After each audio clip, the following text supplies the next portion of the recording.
자, 한 가지 여쭤보겠습니다. 부모와 자녀의 관계는 끊어낼 수 있을까요, 없을까요? 자, 끊을 수 있습니까? 내 키우는 자녀가 말을 안 듣고 속상하게 한다고 해서 정말 심하게 이야기를 하기도 하죠. 부모님들이 혼낼 때, 너 내 자식도 아니다, 뭐 이러면서 뭐 그런 얘기를 하지만은 그 혼내고 난 뒤에 정말 주민센터 가서 호적 정리하시는 부모님 있습니까? 아마 없을 거예요. 그러니까 이 혈연, 부모 자녀의 관계는 끊을 수 없습니다. 하지만 끊을 수 없다고 해서 멀어질 수 없는 것은 아니라는 거예요. 그러니까 다시 말하면 끊을 수 없는 관계는 맞지만 그러나 멀어질 수는 있는 관계다 이거죠. 그러니까 오늘 성경에 나오는 아버지와 아들의 이야기도 바로 그런 거예요.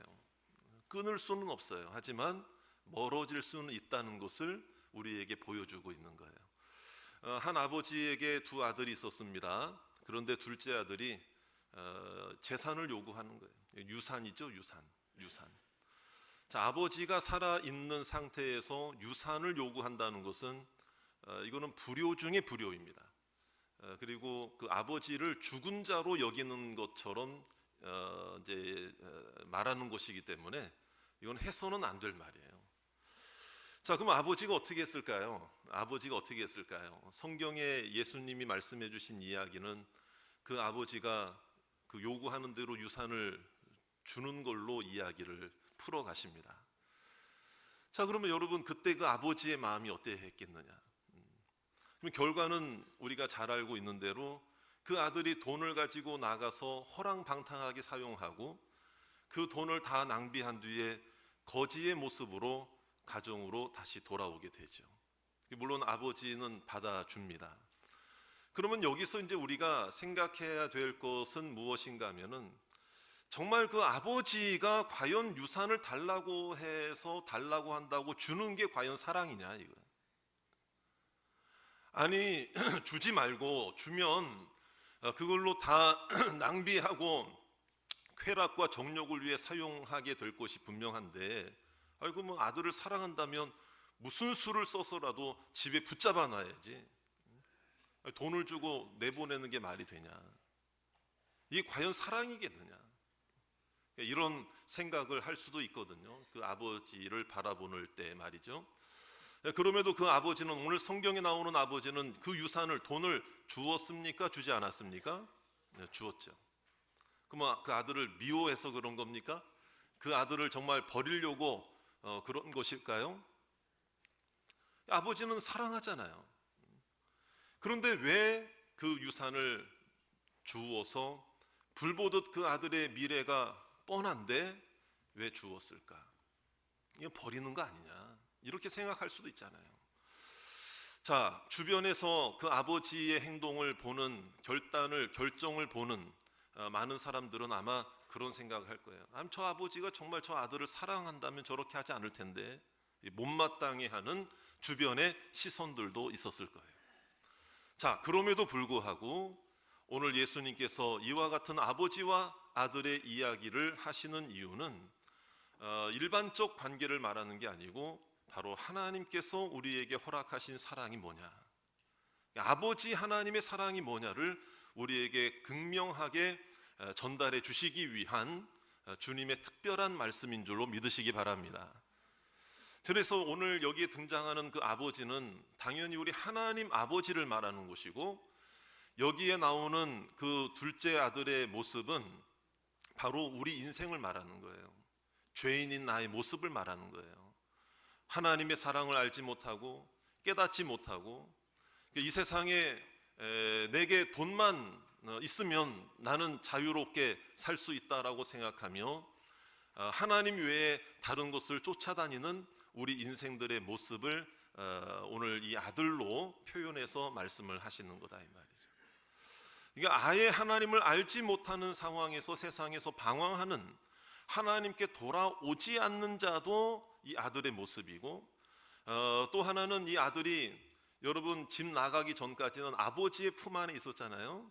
그럼에도 불구하고 그 아버지의 사랑을 깨닫지 못하고 돈을 요구한 것은 어쩌면 우리가 오늘 교회에 몸을 담고 있고 하나님의 자녀라고 하는 신분은 가지고 있으면서 마음은 항상 떠날 준비가 되어 있고 떠나려고 하는 세상을 동경하고 있는 우리들의 모습이 있을 수 있다라는 거예요. 여러분 한 번만 졸랐겠느냐 이거예요. 돈 달라고 한 번만 얘기했겠느냐 이거예요. 계속해서 그 아버지의 속을 썩이고 그 아버지의 마음을 괴롭게 했을 수 있다나요. 그러니까 오늘 우리가 바로 이거 다른 사람의 모습이 아니라 저를 따라합시다. 나의 모습, 나의 모습이다. 이것을 우리들에게 말씀해 주는 거예요. 자, 그렇다면 예수님께서 이와 같은 말씀을 하신 것은 이 아들이 돈을 요구한 것이 왜 요구했습니까? 돈만 있으면은 세상 모든 즐거움을 누리기 위해 돈이 필요했다는 거예요. 돈만 있으면 된다. 돈 때문에 아버지의 품을 거절했다. 아버지의 품을 떠났다. 이것은 하나님이 보이지 않는 거죠. 아버지를 지우려고 한 것입니다. 최대한 멀리 떠나려고 했어요. 이것은 아버지를 내 인생에서 지우려고 했던 거. 그러니까 우리가 돈 많아 보세요. 가진 게 많아 보세요. 내가 원하는 삶이 다 되었다고 생각해 보세요. 여러분 우리 인생은 의인은 없나니 하나도 없다고 하신 말씀처럼 가만히 내버려 두면 하나님께로 가까이 갈까요? 하나님으로부터 멀어지려고 할까요? 우리의 죄성, 우리의 모습은 하나님으로부터 멀리 떨어지려고 하는 거거든요. 여러분 인류 최초의 범죄를 했던 그 아담과 하와의 모습, 선악과를 따먹었던 것은요, 여러분 뭐 누구한테 교육을 받아가지고 뭐 계획하고 뭐 이렇게 막 해서 뭔가 그래서 이제 선악과를 따먹은 게 아니에요. 사탄의 유혹의 말에 그 사탄의 유혹의 말이 훅 들어오니까 여러분 그 말 한마디에 넘어가게 된 거예요. 그러면 여러분 아담과 하와가 에덴 동산에 하나님의 품에 머물고 있으면서 항상 마음속에는 뭐를 생각하고 있는 거예요? 왜 저 선악과는 먹지 못하게 할까? 자, 여러분 한번 생각해 보세요.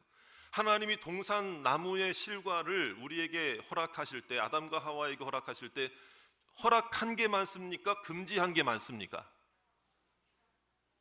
아니, 우리가 말은 똑바로 하라고요. 정말 여러분 동산 모든 실과는 다 너희가 먹되 뭐만 먹지 말아라. 선악과 하나만 먹지 못하게. 근데 왜 우리 인간은 하나님이 다 허용하신 모든 것을 이미 누리고 있음에도 불구하고 왜 가지지 못한 선악과에 호기심을 가지고 선악과를 바라보면서 왜 하나님은 저것을 허용하지 않으셨을까? 왜 원망하는? 그러니까 이미 그 아담과 하와는 그 선악과의 모든 관심이 있어 왔던 거예요. 그러니까 그때 뭐 트리거라는 그런 말을 하잖아요. 뭔가 정말 큰 그냥 결정적 계기가 된 게 이제 그 사탄의 유혹의 손길이었던 거죠. 그러니까 그 늘 선악과를 보면서 왜 저건 못 먹게 했을까? 벌써부터 인생에 욕심이 들어오게 된 거예요. 이미 그 마음속에 여러분 그 언제라도 이 넘어질 수밖에 없는 인생의 연약함을 우리들에게 보여주는 거죠. 우리도 마찬가지라는 거예요. 오늘 우리들에게 하나님께서 주신 게 많습니까? 안 주신 게 많습니까? 대답 안 하신 분은 아직 안 주신 게 더 많다고 생각하실 수도 있는데 그래요. 뭐 주신 것도 있고 안 주신 것도 있어요. 그러나 우리에게 주신 모든 것을 감사하면서 구원해 주신 것 감사하시기를 원합니다. 자녀 삼아 주신 것 감사하시기를 원합니다. 여러분 아들도 마찬가지. 이 아들도 마찬가지다. 이미 아버지의 집에 아버지의 품 안에 있으면서 모든 것을 누리고 있었는데도 불구하고 이 자신의 마음 속에 이거 돈이 더 있어야 된다. 유산 더 달라 이거예요. 그때 이 아버지의 모습이 어떠했느냐? 여러분 정말 아버지가 그 아들을 사랑하지 않아서 돈을 줬겠느냐 이거예요. 버린 겁니까? 방치한 겁니까? 이제 미워한 겁니까? 이제는 포기한 겁니까? 그게 아니라는 거예요. 결과가 뻔할 걸 알지만 여기서 중요한 명제가 있습니다. 중요한 개념 하나를 정리해야 됩니다. 진리라고 하는 것은 실패하지 않으면 도무지 깨달을 수 없는 게 진리라는 것을 우리에게 가르쳐 주는 거예요. 이게 인생이라는 거예요. 이게 인생이라는 거예요. 그러니까 이 하나님과의 관계라고 하는 거는 뭐 신앙, 교육, 뭐 어떤 뭐 계획, 지식 이런 게 아니라는 거예요.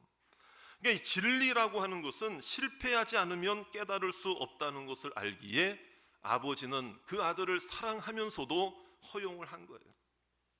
사랑은 강제로 붙잡는 게 아니라, 사랑은 통제하는 게 아니라 때로는 그 선택을 허용하는 것이 사랑일 수 있다. 저를 따라 합시다. 아프지만 내어주신 사랑. 그렇습니다. 아프지만 내어주고 떠나보내면서도 기도하고 떠나보낸 후에도 날마다 돌아오기를 기다리는 그 아버지, 사랑이라 이 말이에요.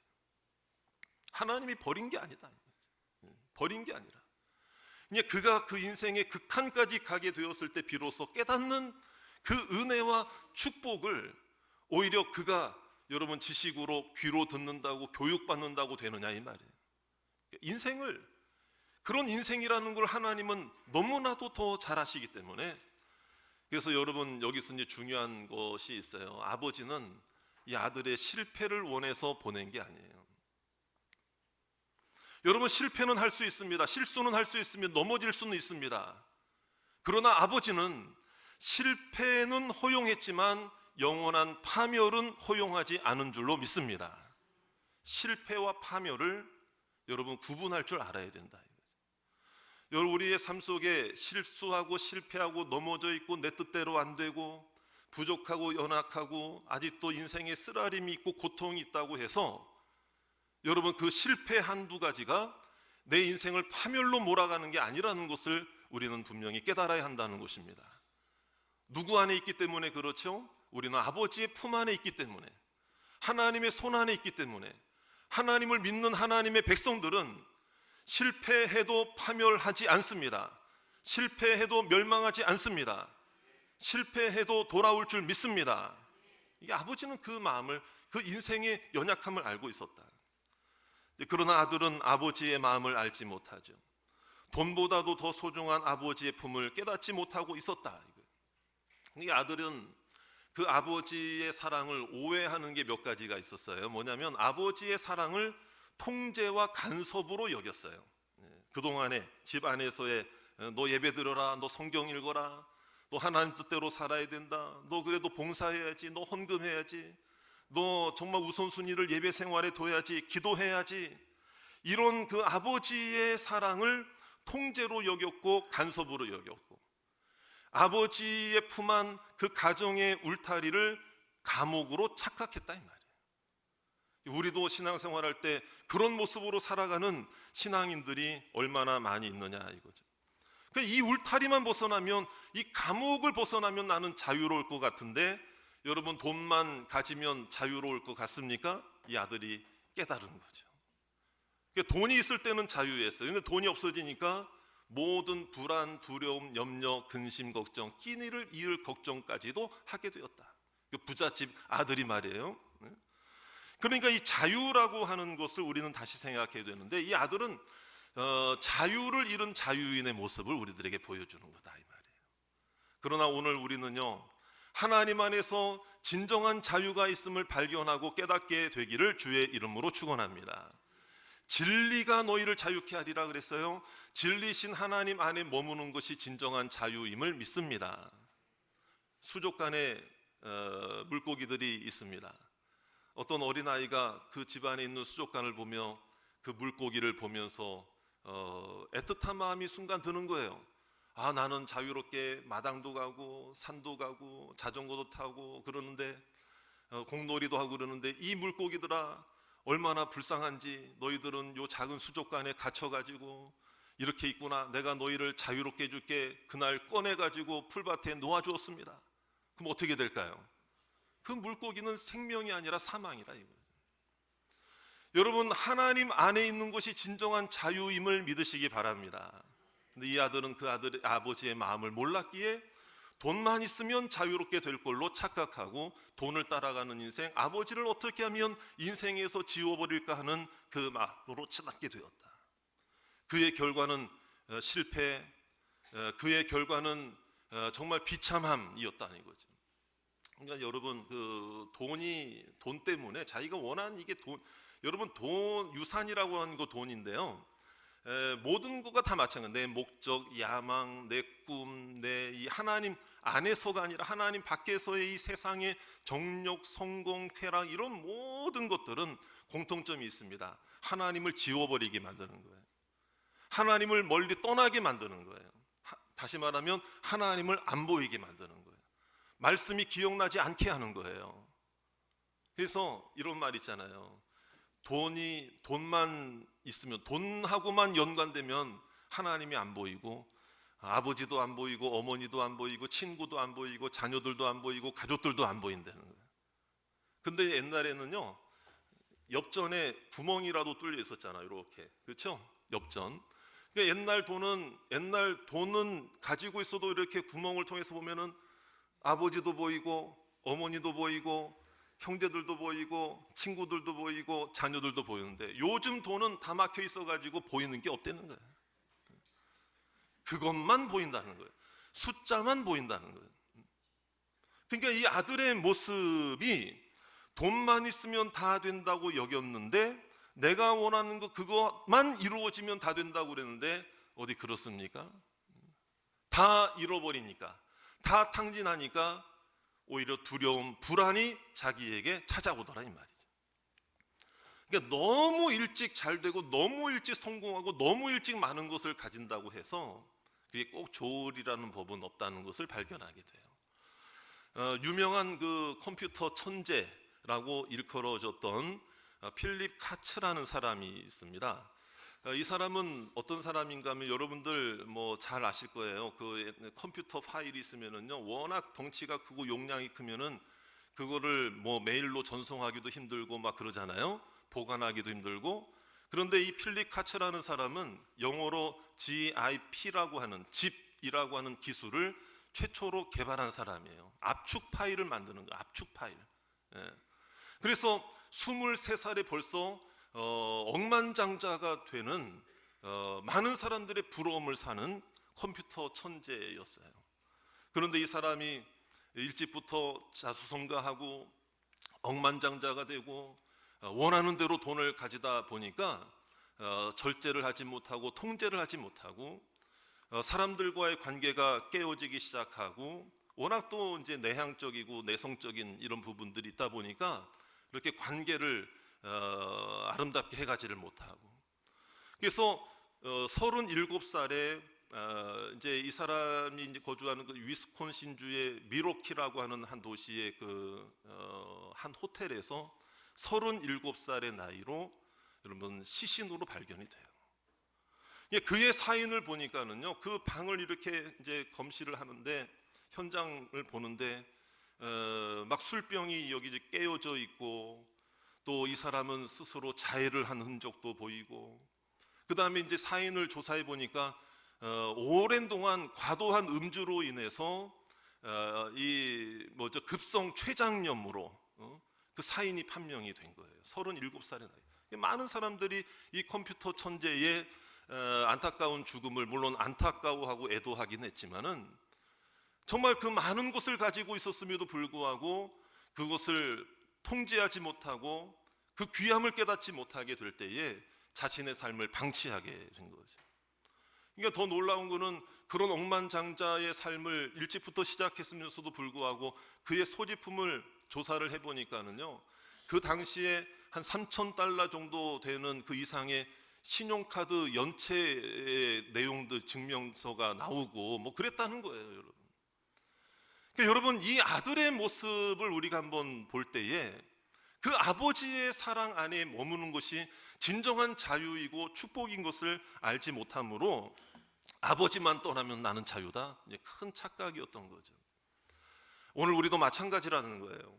우리의 몸만 이 자리에 와 있는 것이 아니고, 혹시 우리의 마음이 멀어져 있거나 우리의 사랑이 식어져 있거나 우리의 예배 태도가 달라져 있고 변질되어 있는 모습이 있다면은 오늘 다시 아버지의 품으로 회복하시기를 주의 이름으로 축원합니다.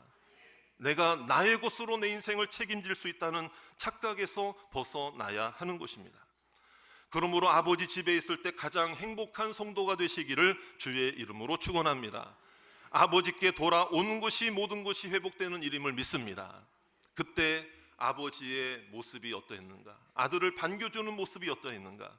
이 아들이 깨닫는 거죠. 내가 하늘과 아버지께 죄를 범하고, 그래서 내가 돼지가 먹는 사료도 제대로 먹지 못하여 굶주리는데, 내 아버지의 집에 다시 돌아가면 아들은커녕 그냥 종으로 부려달라고 얘기를 하고 그저 배고픔이나 면해야 되겠다, 이런 생각 가지고 아버지께로 돌아가자라고 했는데, 이 아들을 맞이하는 아버지의 모습은 어떠한가? 우리 20절, 21절, 22절에 나와 있죠. 우리 다 같이 함께 말씀을 읽도록 하겠습니다. 이에 일어나서 아버지께로 돌아가니라. 아직도 거리가 먼데 아버지가 그를 보고 측은히 여겨 달려가 목을 안고 입을 맞추니, 아들이 이르되 아버지, 내가 하늘과 아버지께 죄를 지었사오니 지금부터는 아버지의 아들이라 일컬음을 감당하지 못하겠나이다 하나, 아버지는 종들에게 이르되 제일 좋은 옷을 내어다가 입히고 손에 가락지를 끼우고 발에 신을 신기라. 아멘. 자, 여러분, 돌아갈 아버지가 있는 것이 큰 축복임을 믿으시기 바랍니다. 돌아갈 교회가 있고, 돌아갈 예배가 있고, 다시 받을 은혜가 있고, 다시 회복할 하나님의 사랑이 있다는 것이 우리에게 가장 큰 축복임을 믿으시기 바랍니다. 비록 실패했어요. 비록 내가 모든 것을 잃었어요. 그러나 세상은 내가 뭘 가졌는가를 보지만은 아버지는 모든 걸 다 잃어도 나 자신을 보고 나를 반겨주시는 아버지임을 믿으시기 바랍니다. 그러므로 여러분, 우리도 알아야 되는 거예요. 하나님도 나를 이 세상의 소망으로 생각하고 나에게 은혜를 주신다면은 우리도 하나님만이 소망임을 깨닫고 내 마음이 항상 주님께로 돌아가야 할 줄로 믿습니다. 오늘 이 예배 자리에 나온 모든 것이 하나님께서 나를 돌이키시려는 은혜의 길이 열린 줄 믿으시기 바라고, 오늘 하나님께서 나를 어떻게 맞이해 주십니까? 오늘 말씀해 보면은요, 달려가 목을 안고 입을 맞췄다 그랬어요. 애타게 기다리고 있었다는 거예요. 아까 말씀드렸죠. 아프지만 떠나보내고, 정말 힘들지만 그 아들을 좀 내어줄 때에 오히려 그 아버지는 가게 한 이후에 한시도 잊지 않고 아들 돌아오기만을 기다린 줄로 믿으시기 바랍니다. 그래서 아직도 거리가 먼데 그 아들에게 아들인 걸 확인하고 아들에게 막 달려갔잖아요. 그러니까 지금으로 말하면 이게 표현을 하자면 이런 거예요. 저 지평선이 있는데 저 지평 끝없는 지평선에 멀리 보니까 점 하나만 보여도 누구일까 싶어가지고, 내 아들일까 싶어가지고, 그게 바로 아버지의 마음이다. 아까 그런 이제 시각도 있을 수 있다 말씀드렸잖아요. 아니, 사랑하면 왜 돈을 주냐? 이게 진짜 사랑이냐? 어떻게든 붙잡아. 우리 뭐 그런 얘기 하자. 다리 몽둥이를 뭐 어떻게 해서라도 앉혀놔야지. 그런데 이제 사실은 이런 거예요. 그 아버지, 그 당시 고대 사회에서는 그 아버지가요, 어떤 일이든 간에 달려간다, 누구한테 달려간다, 뛰어간다, 이거는 체면과 자존심의 문제였어요. 이 권위의 문제로 여겨졌어요. 어떻게 아버지가 뛰어가냐 이거야. 그것도 아들에게 달려가냐 이거야. 그러나 그 아들을 맞이할 때 그 아버지의 모습은 뛰어가고 달려간다는 것은 모든 걸 다 버리고라도 그 아들을 맞이하는 아버지 하나님의 모습인 줄로 믿습니다. 하나님께서 모든 것을 다 그 아들 예수 그리스도까지 내어주시면서까지 여러분 나를 살리신 줄로 믿으시기를 주의 이름으로 축원합니다. 사랑한다면 붙잡아놔야지 왜 돈을 주느냐. 아까도 잠깐 언급했잖아요. 이건 불효 중에 불효거든요. 이게 단순히 불효가 아니고요, 살아있는 아버지에게 유산을 달라고 미리 얘기한다 그러면 그 아들은 이거는 불효라고 불효자라고 낙인 찍히는 이 정도만 아니고 손가락질 당하는 정도가 아니고 그 자리에서 돌을 맞아도 아무런 이야기 할 수 없어요. 아버지는 그 아들의 모습을 보고 아프지만 죽일 수는 없잖아요. 돌에 맞아 죽게 내버릴 수는 없잖아요.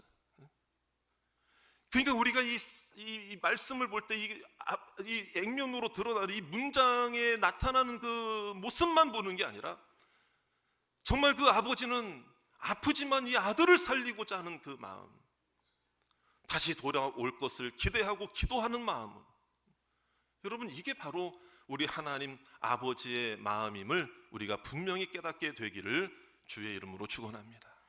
하나님이 여러분들에게도 지금까지 인생을 살아오면서 하나님이 허용하신 게 있을 거예요. 허락해 주신 것이 있을 거예요. 그런데 한번 생각해 보세요. 내가 잘하기만 해서 허용받은 걸까? 이런 생각도 해봐야 돼요.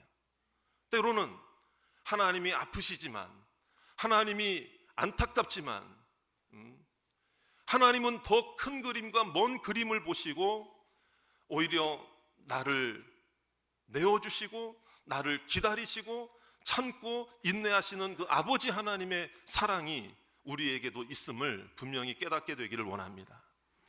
사랑하는 여러분, 오늘 우리는 어떻습니까? 우리 주변을 한번 보세요. 틈만 나면 하나님을 떠나려고 하는 자들이 얼마나 많이 있습니까? 틈만 나면 예배 안 드리고, 틈만 나면 말씀대로 안 살고, 틈만 나면 기도하지 않고, 틈만 나면. 그러니까 여러분, 우리 주변에 그러한 자들이 얼마나 많이 있을까? 여러분, 아니에요.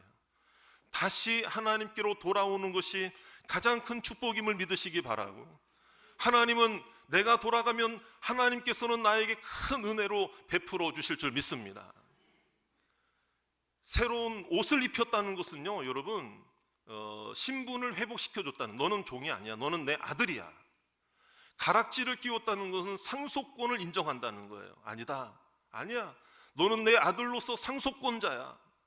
신발을 신겼다는 것은 자유를 허락해 주었다는 거예요. 진정한 자유예요. 진리가 너희를 자유케 하리라고 말씀하신 것처럼, 여러분, 하나님 안에 오늘 모여 예배하는 이 시간은 속박의 시간이 아닙니다. 구속의 시간이 아닙니다. 나를 힘겹게 만드는 시간이 아닙니다. 나를 올가매는 시간이 아닙니다. 나를 가두어 놓는 예배 시간이 아니라 나에게 진정한 자유와 생명과 기쁨을 주시는 시간인 줄 믿습니다. 그 하나님 사랑을 깨닫고, 오늘 우리가요, 하나님의 자녀로서 믿음 생활한다고 하지만은 여전히 내 마음이 멀어져 있는 모습, 또 내 기도가 식어져 있고 사랑이 식어져 있는, 헌신이 식어져 있는 모습이 있다면은 오늘 내 마음부터 주님께, 아버지께로 돌아가기를 주의 이름으로 축원합니다. 우리 주변에 하나님의 사랑을 알지 못하고 방황하는 우리의 가족들이나 자녀들이 있다면은 어서 속히 돌아오게 해 주시옵소서. 이것이 우리의 간절한 기도가 되기를 주의 이름으로 축원합니다. 하나님께 돌아가면 살 줄 믿습니다. 하나님께 돌아가는 것이 축복입니다. 하나님께 더 나아가는 저와 여러분들 다 되셔서 믿음으로 승리하시는 우리의 삶과 또 가족들과 우리 자녀들 다 되시기를 주의 이름으로 축원합니다.